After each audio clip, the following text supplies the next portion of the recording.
Hey there, folks.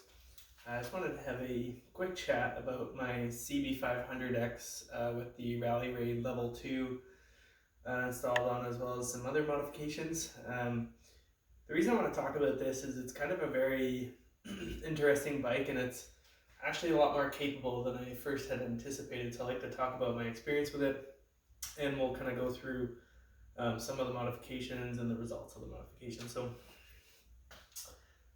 this bike, this is a 2016 CB500X. It's got the Rally Raid Level 2, which from what I understand is the same as the Rally Raid Level 3. They apparently are the same thing. So what that does is it gives you a couple inches more travel on the forks and a couple inches more travel on the spring. You get a whole new rear spring with an external reservoir and everything, and you've got high and low speed adjustment on the rear, and then the front all you have is preload adjustment. So it also comes with, this bike originally had a smaller front wheel, so it comes with the rims, the spoked rims. Front is 19 inch, and the rear, I believe, is a 17 inch, if I remember correctly. The other modifications that are made, this has much larger foot pegs, and the foot pegs, I believe, are modified so that they sit further back, from what I understand. And then also you've got this engine guard / bash plate right here, as well as these side guards. They're basically gravel guards. And then you've got a gravel guard essentially in the front just to protect the sump and protect the oil filter there.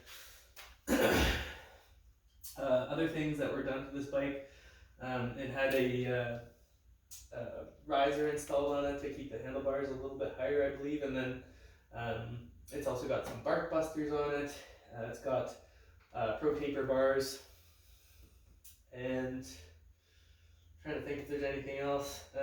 Someone installed a switch on this bike to turn the ABS off, but the ABS doesn't really seem to do anything that noticeable when I'm off-road.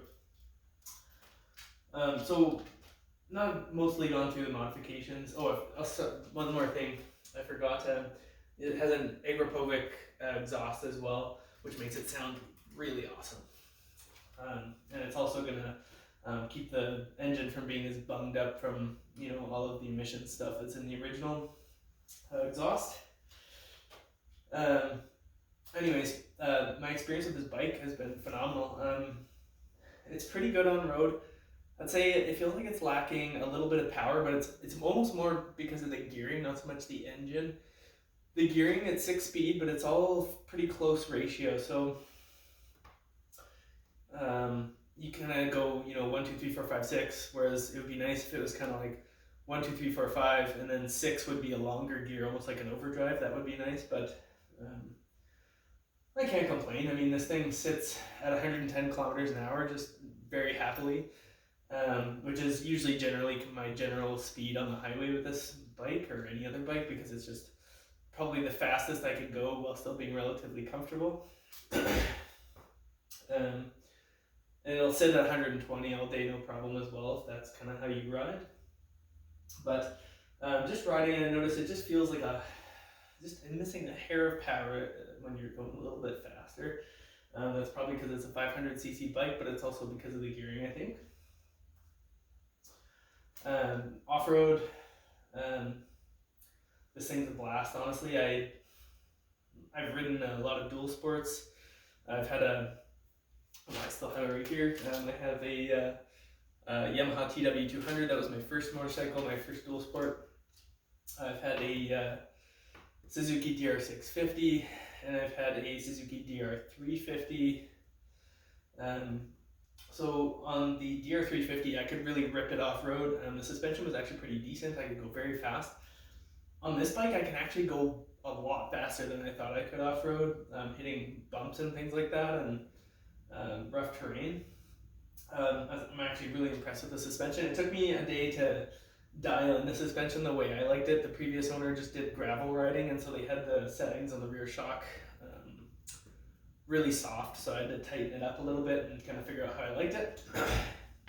And then I had to adjust the fork oil levels a little bit because there was almost none in there. And then I also basically maxed out the preload on the front suspension. So anyways, off-road, this thing is amazing. I've literally jumped it and it seems to do just fine, honestly, as long as you're not doing crazy jumps. But you know, jump at 3 feet in the air or whatever, it's fine. Yeah, it's really impressive off-road actually, and because it has a low center of gravity, and I'm going to compare this to the DR650 in this regard. This bike is what, 80 plus pounds heavier than the DR650, but it's easier to pick up than the DR650 was. The DR650 just has such a high center of gravity, especially when I had the aftermarket tank on. I had the 20-liter Acerbis tank on there, so that I could get about 400 kilometers range. I can get 400 to 500 kilometers range with this tank. It depends how you ride, but still fantastic range. And this thing is super easy to pick up, honestly. I've had to pick it up falling downhill, so meaning the seat was facing downhill when it fell over, and I was able to pick it up by myself that way, which is incredible. Didn't even give myself a hernia or anything. So honestly, it's a much better off-road bike than I thought it would be. So it's actually kind of almost in a dual sport role for me and an adventure role. I can go on road trips on this bike. It's relatively comfortable. It's much more comfortable than the DR650. I didn't realize how bad the DR650 seat was until I rode some other motorcycles. This one I'd say is somewhere in the middle. I mean, I've got lots of room for my butt back here, but it narrows towards the front, so when I'm standing, it doesn't get in the way. Over time, I'd say after a few hours, my butt still gets sore with this seat, but it's good enough for me. I'm happy with it. What else is there to say? I mean, the bike handles really good off-road. The twin-cylinder engine carries really well down low. I can be just creeping through stuff, and I don't even need to pull in the clutch. The bike just really has some down low grunt to it. It's got a lot of torque. It does really well. I was actually very impressed with that. I did not think that would be the case when I first took it off-road. So, and that's probably also part of the reason the bike doesn't feel as powerful on road, because it's got less power and more torque. So it's more of a torquey engine. So when it's working, you know, a little bit higher RPM, you're not really getting a whole lot of power out of it. That's probably why. But oh, what a fantastic bike! I do have some fork gaiters basically to go over the forks here. In getting these forks all muddy, I ended up getting a lot of crud in the fork seals. So in the meantime, I cleaned out the fork seals.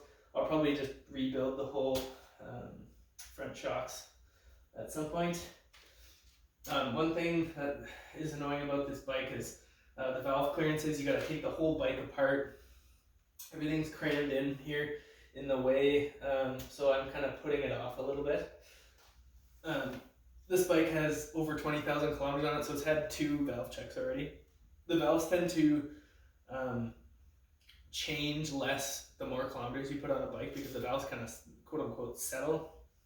So I'm not too concerned, but I'm still on the fence deciding whether I'm going to try to tackle checking the valves myself or just bring it to the dealer and suffer the expensive cost. But we'll see. I'll probably end up doing it myself, but it's going to be a pain in the butt. Oil changes on this are easy. Excuse me. Oil filter's right here. Just a simple drain plug. This thing's good for, I think it's 12,000 kilometers. Technically, I'm going to be changing the oil at most 8,000.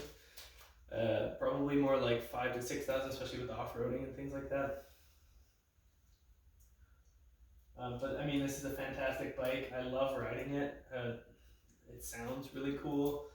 I got this thing for a steal, honestly, used. Probably because no one wanted to buy it because it had 20,000 kilometers on it. But for a twin-cylinder engine, if it's been taken care of, that's nothing.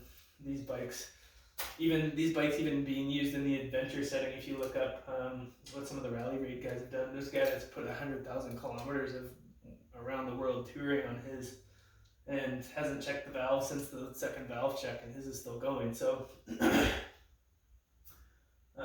very reliable bikes, as you would expect from Honda with their reputation. One nice thing is, you got the passenger pillion on this bike and a seat on the back, so I can take my wife on the bike.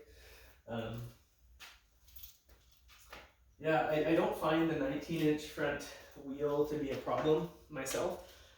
With the limited off-road experience I've had with this bike, I haven't had any issues with going over obstacles or anything like that, so I don't know why there's this big deal about having a 21-inch front wheel, but maybe I just haven't gone over enough stuff yet. I mean, I've gone over some rocks and logs and all kinds of deep ruts and bumps and potholes and things, and it doesn't seem to do much, so I don't know. But honestly, this is a fantastic bike.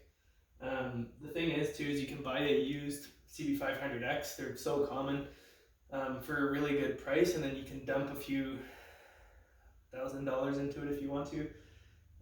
In Canadian dollars, I think the Rally Raid kit's maybe 3,000. I can't really remember, but it might be more than that. But honestly, it's totally worth it, in my opinion. This bike is amazing. I'm just straight up amazed by this bike and what it can do. I'm going to try to do a video of, I'm going to try to get a lot of footage of me riding the bike both on and off road, and just create a video of that, because I know I like watching that sort of thing. I won't be doing so much of a moto vlogging thing as much as just having cameras set up and just watching the actual bike riding, which I find is very lacking these days with people videoing. They always have their helmet cams. You don't see the actual bike going through stuff, which I think is less interesting myself, but that's just my opinion. What else is there to say about this? I mean, yeah, it's a great bike. If you're on the fence about it, I would totally recommend getting a CB500X. They're so inexpensive for what they are. They're amazing motorcycles. I can't say I'm going to keep this thing long term, because unfortunately I have that disease of almost like a motorcycle ADD, and I don't have the money to just keep buying and keeping motorcycles. So it's possible this one will go on the chopping block, especially if a 450cc rally style type motorcycle comes out a single cylinder with long maintenance intervals, and I would probably drop this to get that, honestly, because that's my unicorn bike that I'm hoping someone will come out with in the next couple of years. But if not, I'm just going to stick with this thing because it is frankly fantastic. And it does pretty good on the road. One thing I should mention too, the wind protection is not that great. It tends to shoot, I'm about 5'10", and it shoots the wind basically right in the middle of my helmet. So if you want to get one of those little Puig visors or whatever, I'll probably end up getting one just for longer trips, because some of the places I go to meet people to go off-roading, it's 2+ hours just to ride there on my bike. So it would be nice to have some increased wind protection just for comfort. So yeah, I mean, what a fantastic motorcycle. That's all I can say. Get one.